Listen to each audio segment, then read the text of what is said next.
معاك اي حاجه. انا دايما بقول مثلي الاعلى في الكوره الكابتن هاني رمزي. حضرتك احترفت بشكل محترم. لما نيجي نقول اللعيبه احترفوا بجد يتعدوا على الصوابع، فحضرتك واحد منهم. فبتمنى لك كل التوفيق يا كابتن هاني. ربنا يخليك يا شادي، ربنا يخليك حبيبي. وانت طبعا يعني غني تعريف، اتمنى لك التوفيق برضه في مشوارك الاعلامي باذن الله.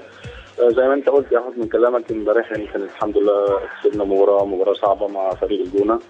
يعني المباراه كانت نقدر نقول كانت بالنسبه لنا اصعب كمان. فريق الجونه يمكن اخر مباراتين كسبهم حصل على 6 نقط، اكيد ساعدتهم نفسيا، الحاله النفسيه بتاعتهم كانت افضل شويه. لكن امبارح الاولاد بصراحه عملوا مجهود كبير جدا، الروح المعنويه كانت عاليه، قدرنا نحقق اللي احنا اتمرنا عليه الفتره اللي فاتت. واول فوز ان شاء الله ما يكونش اخر فوز، يعني عندنا لسه مشوار 4 مباريات كلهم مباريات مع الفرق القريبه منك، تعتبر المباراه ب6 نقط، فالامل موجود ان شاء الله. حضرتك متمسك بيها يا كابتن هاني ان شاء الله؟ هو طبعا ما فيش شك شيء، انت عارف الواحد بيشتغل طبعا على امل، يعني الامل موجود.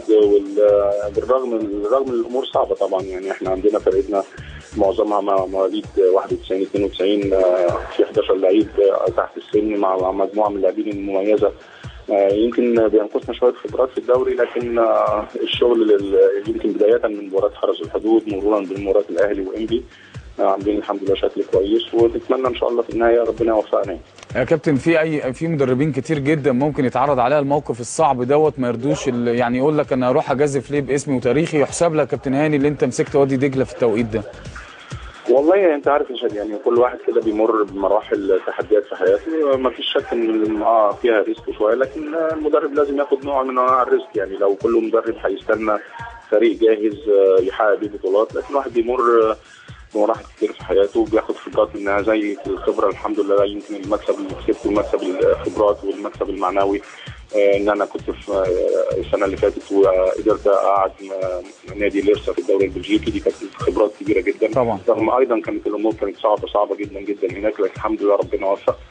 نتمنى ان شاء الله مع وادي دجله تتكرر نفس القصه. انا يعني بشكر حضرتك على تواجدك معايا، وان شاء الله كابتن دايما موفق كابتن هاني، لان انت نجم كبير سواء لعيب لمنتخب مصر او احترفت بشكل محترم.